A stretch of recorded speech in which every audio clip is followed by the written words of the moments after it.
ගරු හර්ෂද සිල්ලා මැතිතුමා මිනිත්තු 16ක් ඔබතුමාට ලැබෙනවා. නෑ 20ක් තිබ්බා. දැන් අඩු වෙලා මන්ත්‍රීතුමා. මේ ගායන්ත අපිට විනාඩි දෙකක් ගන්න බැරිද? Can you just give 2 minutes? Right. Honorable presiding member, I wish to make some observations on the budget of the Ministry of Foreign Affairs. It seems that the government is confused about its foreign policy. It does not look like its soundbite diplomacy is working. At times they call it neutral. At other times they call it non-aligned. Then they call it India first. At other times it is Sri Lanka first, with a focus on Asia. This morning, the affable minister said now it is called Kalyana Mitra policy. Does the government know that each of these phrases means something? Does it know that the world is listening to what is being said? Does it know that diplomacy and foreign policy is not just about words, but words being followed through with actions? To start off, the government has an admiral as a secretary of the foreign ministry. I wonder if it is appropriate to use this tag while he holds the position of chief accounting officer of this civilian institution. But today, I noticed the honorable minister did not refer to him as admiral. The only time he mentioned him at his closing of his speech. Is it because some want to openly indicate that the country's foreign policy is in the hands of the military now, while the minister wants none of it? Words matter in diplomacy as much as actions do, and the world is watching. I say this with my own experience as the Deputy Minister of Foreign Affairs during September 2015 and June 2017. Mr. Speaker, even the ministry's name is constantly being changed. In November 2019, after the presidential elections, the Ministry of Foreign Affairs became the Ministry of Foreign Relations. After the general election in 2020, now it has become the Foreign Ministry. Actually, the ministry certainly seems foreign now. It is an alien entity that is out of sync with reality, out of sync with international law, and out of sync with the norms on which the current international system is based. Mr. Presiding Member, diplomacy is about sincerity, honesty, speaking and acting with civility and responsibility towards one's own people as well as the world, and engagement with international partners with confidence, respect and dignity. The way your own citizens are treated locally matters when dealing with the world, because that speaks volumes about the nature of your government as well as Sri Lanka, our nation. Today, the foreign ministry is an institution, pardon me for saying this, in tatters. So is the foreign service. Servility seems to be the gold standard by which competence is measured. It is quite evident that servility has replaced meritocracy and capability. I want to emphasize to the Honourable Minister that many honourable men and women have been sidelined and discarded at the Foreign Ministry. We must not let this institution be discredited in the eyes of the world. Let us consider some of the recent ambassadorial appointments to most important capitals. I do not wish to mention individuals by name, but it is imperative that the right persons are sent to the key capitals of the world to represent us. I will take a few important examples to make the general point. A certain senior officer known to have worked with the media to misinform the public on government policy and cause harm to Sri Lanka's relations with international partners during the former government is being sent to an important capital.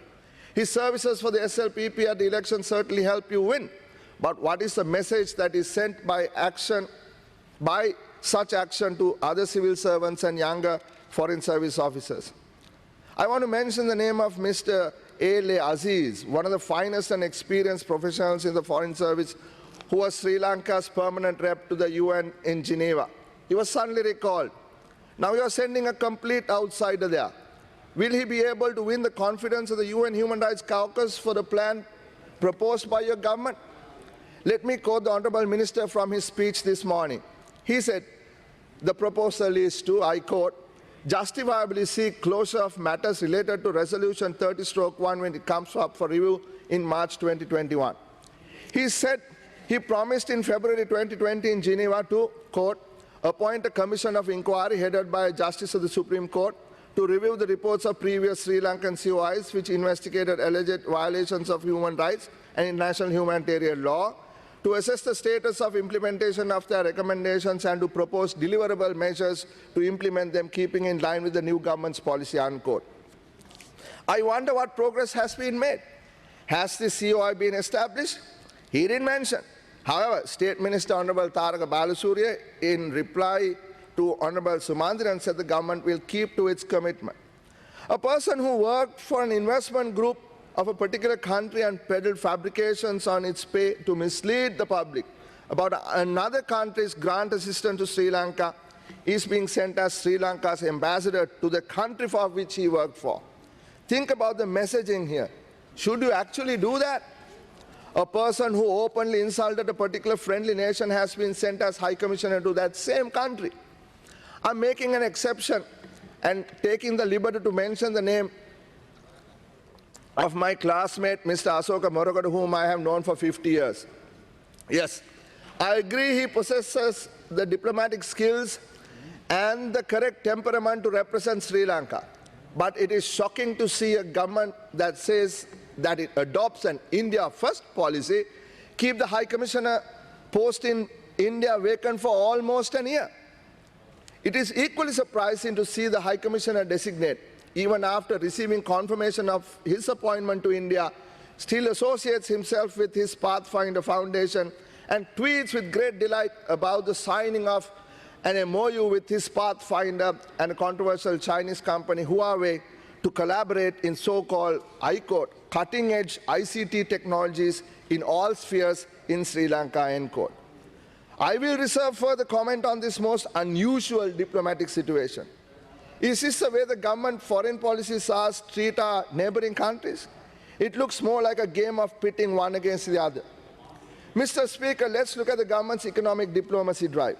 I'm glad the ministry is adding emphasis to the economic diplomacy drive that I started as Deputy Minister during Minister Samaravira's time.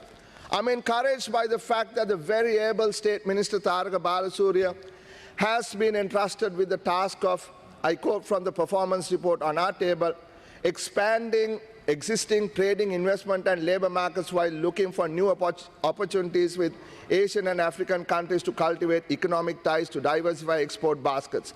I wish him the very best in his endeavour. I encourage him to restart the 18-week online economic diplomacy program I started with the Center for International Development at the Kennedy School at Harvard University. This was a first for the university and was a first for us. It was really successful with some 40+ senior diplomats participating in the rigorous course to sharpen the skills needed for successful economic diplomacy. Mr. Presiding Member, I'd like to table the agreement we signed in March 2017.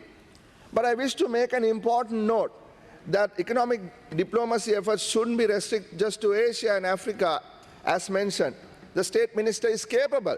Give him a greater challenge. Having said that, I wish to make a few rather disturbing observations.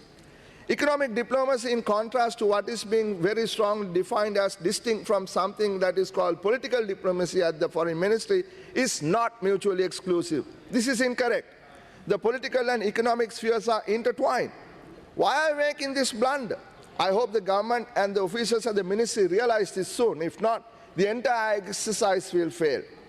Does the government know that just asking countries to come and invest will not make credible private companies of stature come here in droves? Just talking about strategic location will not make Sri Lanka a hub for anything. Saying we want to be friends with all and that we are non-aligned or neutral means nothing if those words are not matched by action. The government must realize that Sri Lanka can only benefit from its geographic location if we work with honesty, skill, dignity, transparency, pragmatism and wisdom to partner with all nations. Look at Singapore. Singapore is a member of the non-aligned movement too, but look at the maturity, pragmatism and wisdom with which Singapore manages its relationship with the international community. Look at Vietnam, which is also a member of the non-aligned movement. See how that country works with all partners. Both countries just last week became members of the Regional Comprehensive Economic Partnership, the world's largest trade agreement, counting for more than 30% of global GDP. While we are raising our barbed wire protected walls, they are widening their 6-lane bridges. Being truly non-aligned in the post-war context is to work honestly and with confidence with partners without being defensive, protectionist and arrogant. To be successful, the government must also demonstrate that it places democracy, rule of law, independent institutions and credible and transparent governance above individual self-interest and, might I add, in our case, above the interest of one family. In case the Foreign Ministry is not aware, economic diplomacy cannot be conducted in a vacuum. Economic diplomacy is not a one-way street, and the economy is linked to the political and the governance realms. It is it sound or sensible economic diplomacy to kick Sri Lanka's long-standing development partner, Japan, which the previous speaker spoke highly of, in its face by cancelling the light rail project with JICA funding? Does the government expect Japanese investors to invest in this country in this backdrop? We understand our embassy staff met with the new head of the JICA in Tokyo this week. And what has he said? That Sri Lanka is losing its credibility among Japanese officials, businesses and industry leaders, and that it will lead to many disadvantages in the medium to long term. That is what he has said. By the way, has the American gentleman from California still not taken up the position as Colombo's ambassador to Tokyo? One of the government's key development platforms is Colombo Port City and the proposed financial city therein. As a person who was involved in preparing the Special Economic Zone legal and financial incentive framework for the port city as the chairman of the steering committee during the last year of the previous government, I know it is absolutely essential for Sri Lanka to be above board on money laundering allegations to attract the right kind of investor. I'm sure the government remembers that Sri Lanka was placed in the blacklist of the Financial Action Task Force in 2011 and categorized as a dangerous country in 2012. A lot of people don't know this. Most people don't know it was finally in 2016 and 17 through hard work by the central bank, the Ministry of Finance and the Foreign Ministry that Sri Lanka managed to be recognized as a cooperating state in 2016 to be placed on a grey list and work its way out of the grey list in 2019. Following the lead of the FATF, the European Union Commission had also placed Sri Lanka on the blacklist at the time. Through diligent work, Sri Lanka enhances anti-money laundering and counter-financing of terrorism standards to improve compliance and elevate Sri Lanka's standing to get Sri Lanka out of the EU blacklist. This too, Honourable Minister, is economic diplomacy, and this kind of work requires hard, painstaking, diligent and honest work. Throwing words around or cutting deals or issuing press releases threatening or criticizing international institutions and demonizing certain countries will not help Sri Lanka become a hub for anything. That will not get this country anywhere except isolate Sri Lanka on the international stage, reducing its stature and weakening the country's economy. The government's present action, particularly providing the opportunity for racketeers to bring, I quote the Prime Minister's budget speech, funds hidden locally and internationally, by paying just 1% tax on the entire booty, risks Sri Lanka being placed on a grey or blacklist once again, eroding the credibility of Sri Lanka's banking and financial system. That will put an end to the planned financial city. On a separate matter, take the ongoing fraud case of Sri Lanka's former ambassador to the United States, Mr. Jalia Wickremasurya, where the government has informed the US government that he cannot be investigated for allegations of money laundering and continue to enjoy diplomatic immunity. But the Sunday Times last week on its front page said that the US had dismissed the immunity reinstated by the new government. Does the Foreign Ministry expect this kind of conduct will create confidence in investors or lending agencies? Is this what the Foreign Ministry calls sound economic diplomacy? Economic diplomacy, Mr. Presiding Member, will fail if we demonize certain countries, like I said before, and international organizations in the eyes of the Sri Lankan public, and lie to the Sri Lankan public about the motivations of some countries and international organizations. Hari, thank you. This is what the SLPP did, sadly aided and abetted by some senior foreign service officials in respect of Sri Lanka's relations with the US MCC compact. This is what they did with respect to the East Container Terminal agreement involving India and Japan as well. Same with the light rail transit with Japan. Sadly, the government and people have trapped themselves now in a bind. Who are the losers in the long run? The people of this country, both present and future generations. Why is the government afraid of working with democratic nations and international organizations that calls for measures that will help Sri Lanka establish credentials to attract sound investments and enhance trade? Does the government not know that global standards of free trade and fair investment climate will benefit business and help attract credible and high-quality investments into the country? But obviously these talks about vistas of prosperity and splendor mention development of a strong trading relationship with Asian countries. But obviously these are just only words because Sri Lanka, Singapore FTA remains unimplemented while key economies have conducted, like I said, regional cooperation agreements. Since I'm running out of time, I must say this kind of talk and action that does not match its words makes observers wonder whether the government, Asia means just China, and the world also means China and China alone. For a moment, I'm not devaluing the partnership with China. China has been and will continue to be an important partner in our future. Just a bit of history, Mr. Presiding Member. In fact, it was during the period of Dudley Sennayake's Ceylon-China Trade Agreement, better known as the Rubberized Pact, was signed in 1952 to overcome the severe impact of crashing commodity prices. As Honorable Kirialla mentioned this morning, it was China who came to our aid and negotiated the exchange for ice for rubber when the US didn't agree to our request to grant us a $50 million loan. Mr. Speaker, parroting the words friendship for all, enmity with none is not enough.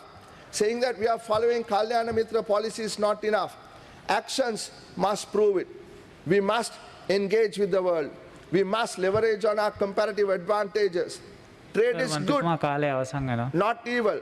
In fact, just give me 2 minutes, I'll finish, please.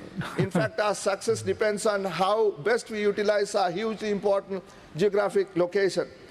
I am going to skip some sections of my speech which I would like to table, but I want to mention one important point.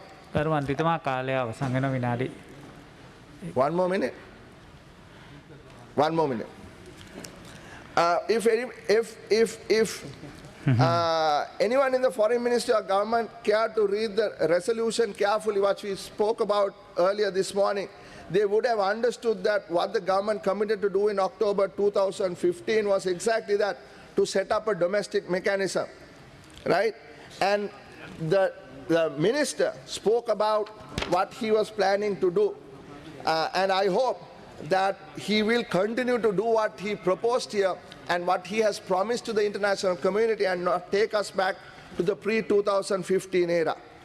Anyway, to end, I appreciate the efforts of the ministry to repatriate our citizens stuck overseas due to the pandemic.